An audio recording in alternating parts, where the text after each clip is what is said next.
बिस्मिल्लाहिर्रहमानिर्रहीम। Dear student, अस्सलाम वालेकुम। स्टूडेंट, आज हमारा टॉपिक क्लास 10th का यूनिट नंबर 4 है, जिसमें हम लोग पार्शियल फ्रैक्शन को डिस्कस करेंगे और इससे रिलेटेड चंद क्वेश्चन सॉल्व करेंगे। पार्शियल फ्रैक्शन को डिस्कस करने से पहले फ्रैक्शन को डिस्कस करते हैं। फ्रैक्शन हम लोग किसी भी अलजेब्रिक एक्सप्रेशन को जब आप P/Q की फॉर्म में लिखते हैं, न्यूमरेटर और डिनोमिनेटर की फॉर्म में लिखते हैं, तो उसको हम लोग फ्रैक्शन कहते हैं। अब फ्रैक्शन की कुछ टाइप्स होती हैं, उनमें से दो टाइप्स जो इस पूरे यूनिट में, पूरे चैप्टर में हम लोग डिस्कस करेंगे बार बार, वो है प्रॉपर फ्रैक्शन और इम्प्रॉपर फ्रैक्शन। तो प्रॉपर फ्रैक्शन किसको स्टूडेंट कहते हैं? ऐसी फ्रैक्शन जिसमें डिग्री ऑफ डिनोमिनेटर जो होती है वो बड़ी होती है डिग्री ऑफ न्यूमरेटर से। और इसी तरह इम्प्रॉपर फ्रैक्शन किसको कहते हैं? जिसमें स्टूडेंट डिग्री ऑफ न्यूमरेटर जो होती है वो बड़ी होती है या बराबर होती है किसके? डिग्री ऑफ डिनोमिनेटर के। तो ऐसी फ्रैक्शन को हम लोग इम्प्रॉपर फ्रैक्शन कहते हैं। तो जब भी आपने इस चैप्टर की कोई भी एक्सरसाइज किसी भी क्वेश्चन को सॉल्व करना है, तो सबसे पहले चेक करना है कि वो क्वेश्चन जो है वो प्रॉपर फ्रैक्शन में लिखा हुआ है या इम्प्रॉपर फ्रैक्शन में। तो चलें स्टार्ट करते हैं एक्सरसाइज 4.1। स्टूडेंट, 4.1 में लिखा गया है कि आपके पास एक फ्रैक्शन है और फ्रैक्शन को कन्वर्ट करना है पार्शियल फ्रैक्शन में। अब जो क्वेश्चन दिया गया है इसके नीचे आप लोग देख रहे हैं कि हमारे पास कुछ फैक्टर लिखे हुए हैं, लीनियर फैक्टर इनको बोलते हैं। तो लीनियर फैक्टर, और इस यूनिट में हम लोग किस किस्म के फैक्टर पढ़ेंगे मज़ीद? एक तो हमारे पास यहाँ पे गिवन है लीनियर फैक्टर, कुछ हम लोग यहाँ पे रिपीटेड लीनियर फैक्टर भी पढ़ेंगे और कहीं पे हम लोग इररेड्यूसिबल फैक्टर भी पढ़ेंगे। तो आज हम लोग स्टार्ट करते हैं लीनियर फैक्टर से। तो क्वेश्चन नंबर 1 में एक हमारे पास फ्रैक्शन दी हुई है और कहा गया है कि इसको आपने पार्शियल फ्रैक्शन में कन्वर्ट करना है। तो सबसे पहले स्टूडेंट हम लोग क्या चेक करेंगे कि ये प्रॉपर फ्रैक्शन है या इम्प्रॉपर फ्रैक्शन है। तो अब अगर आप देखें डिनोमिनेटर में x को x से मल्टीप्लाई करते हैं तो क्या होगा? x²। तो यहाँ पे डिनोमिनेटर में जो वेरिएबल की डिग्री है वो कितनी बन रही है? 2। और न्यूमरेटर में x की पावर कितनी है? 1। तो यहाँ पे इसकी डिग्री कितनी है? 1। तो इसका मतलब डिनोमिनेटर की डिग्री ज़्यादा होने की वजह से ये फ्रैक्शन कौन सी होगी? ये प्रॉपर फ्रैक्शन होगी। तो सबसे पहले तो ये बात क्लियर हो गई। अब नेक्स्ट स्टार्ट करते हैं हम लोग। सॉल्यूशन लेट कर लिया, इस फ्रैक्शन को आपने इस तरह पार्शियल फ्रैक्शन में कन्वर्ट कर दिया। लीनियर फैक्टर नीचे लिखा, उसके ऊपर a प्लस लीनियर फैक्टर दूसरे सेकंड वाला लिखा और उसके ऊपर b, और इसको नाम दे दिया इक्वेशन नंबर 1। अब तमाम क्वेश्चन में ये स्टेप सेम होगा डिनोमिनेटर के साथ। जो फ्रैक्शन में हमारे पास डिनोमिनेटर में जो फैक्टर दिए हुए हैं उसके साथ आपने पूरी इक्वेशन को दोनों साइड पे मल्टीप्लाई कर देना है। तो यहाँ पे भी देखिए मैंने मल्टीप्लाई किया हुआ है x+1 x-3 से, यहाँ पे भी x+1 x-3 से, और थर्ड टर्म को भी x+1 और x-3 से मल्टीप्लाई कर दिए। तो यहाँ से स्टूडेंट देखें कि ये दोनों इससे कैंसिल हो जाएंगे। यहाँ पे हमारे पास x+1 से x+1 कैंसिल, और यहाँ से x-3 और x-3 कैंसिल हो जाएगा। तो जो नई हमारे पास इक्वेशन बनेगी वो क्या बनेगी? 7x-9 is equal to a into x-3 plus b into x+1। Equation number 2 का नाम दे दिया इसको हमने।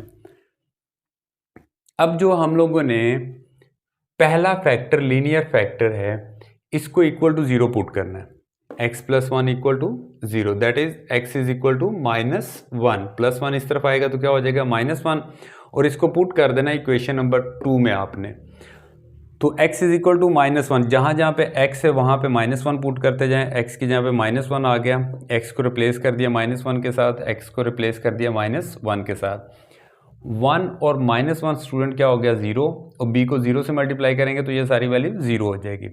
इस साइड पे देखते हैं हम लोग, लेफ्ट साइड पे 7 को -1 से मल्टीप्लाई किया -7, -9 इसी तरह -7 और -9 कितना हो गया? -16, और -1 -3 कितना होता है? -4।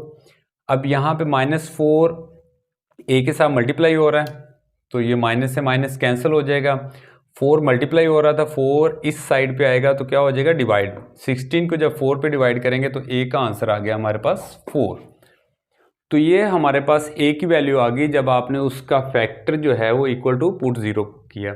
इसी तरह b के नीचे जो डिनोमिनेटर में फैक्टर लिखा हुआ है इसे इक्वल टू 0 पुट करें और इक्वेशन नंबर 2 में पुट करें। तो x माइनस 3 को इक्वल टू 0 पुट किया तो हमारे पास क्या आ गया, x इज इक्वल टू 3। अब 3 जब आपने इक्वेशन नंबर 2 में पुट किया, x की जगह पे 2 पुट कर दिया, यहाँ पे भी x is equal to 3 put कर दिया और x की जगह पे क्या पुट कर दिया, 3। तो 7 को 3 से मल्टीप्लाई किया 21 माइनस 9, 3 माइनस 3 कितना हो गया 0। a को 0 से मल्टीप्लाई करेंगे ये सारी वैल्यू 0 होगी और b को 3 प्लस 1 4b आ गया।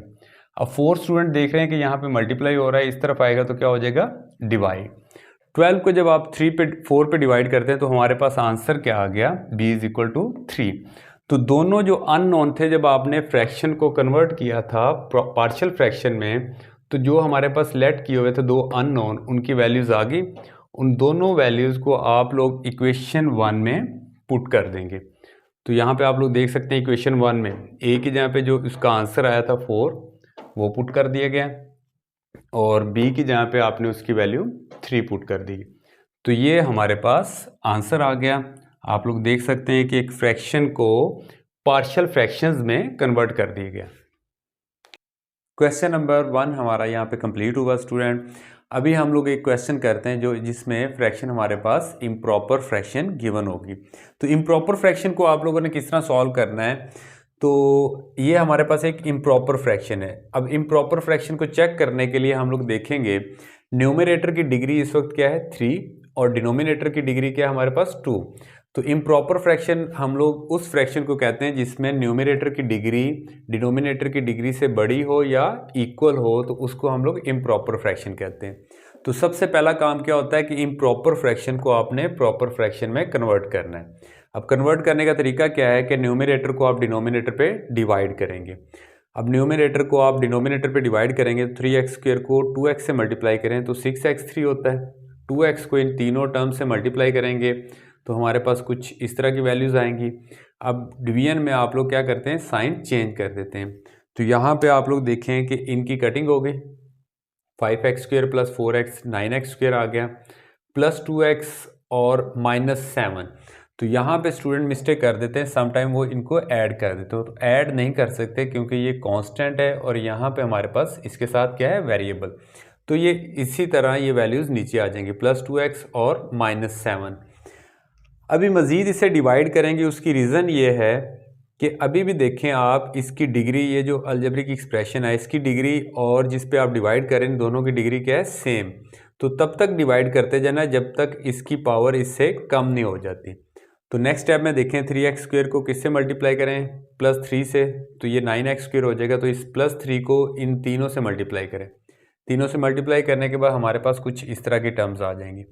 अब अगेन हम साइन चेंज करेंगे, ये कैंसिल हो जाएगा, 9x² minus 9x² plus 2x plus 6x 8x minus 7 में से प्लस 3 करेंगे तो -4।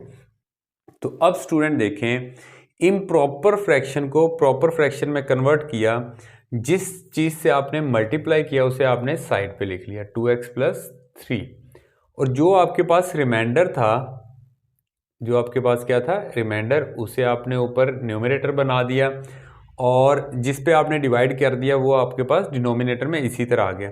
अब यहाँ पे आप लोग देख रहे हैं कि यहाँ पे डिनोमिनेटर था 3x² माइनस 2x माइनस 1 और इसकी जगह पे मैंने यहाँ पे लीनियर फैक्टर बना दिया।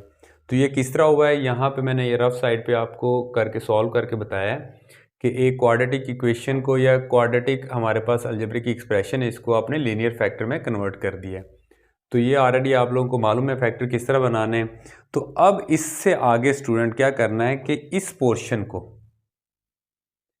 ये इक्वेशन नंबर 1 में ये जो पोर्शन है फ्रैक्शन में, इसको आप लोग सॉल्व करेंगे 8x minus 4 over x minus 1 into 3x plus 1 को।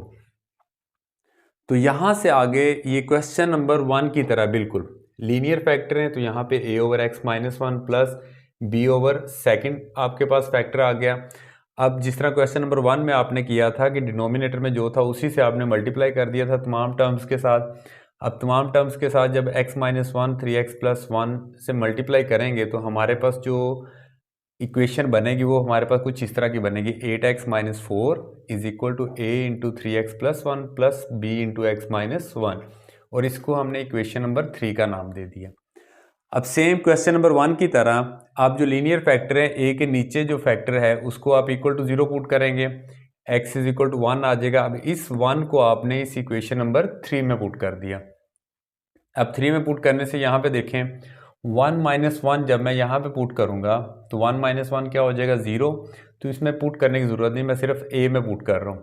तो 8 x की जगह पे 1 माइनस 4 इसी तरह इज इक्वल टू a 3 और x की जगह पे 1 आ गया प्लस 1।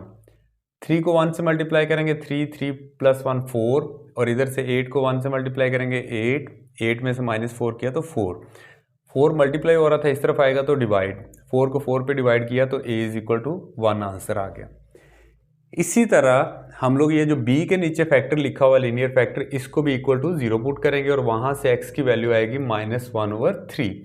अब इस -1/3 को भी आप इक्वेशन नंबर 3 में पुट करेंगे।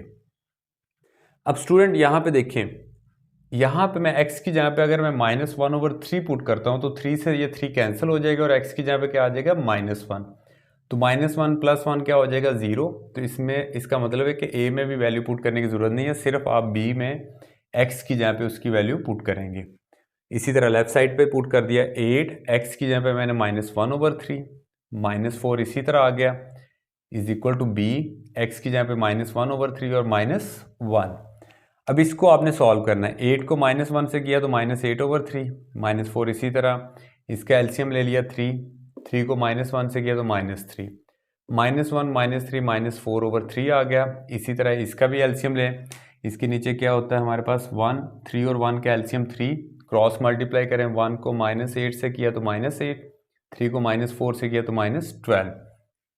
तो यहाँ से स्टूडेंट दोनों तरफ से 3 कैंसिल हो गया। -8 और -12 कितना होता है -20 और इधर हमारे पास क्या है -4 इसके साथ मल्टीप्लाई हो रहा था तो पहली बात तो माइनस से माइनस कैंसिल हो जाएगा। 20 को 4 पे डिवाइड करेंगे तो b की वैल्यू आ गई 5। अब ये दोनों वैल्यूज a और b की स्टूडेंट आप लोग इक्वेशन नंबर 2 में पुट कर देंगे। a की जगह पे हमारे पास 1 आ गया और b की जगह पे क्या आ गया 5।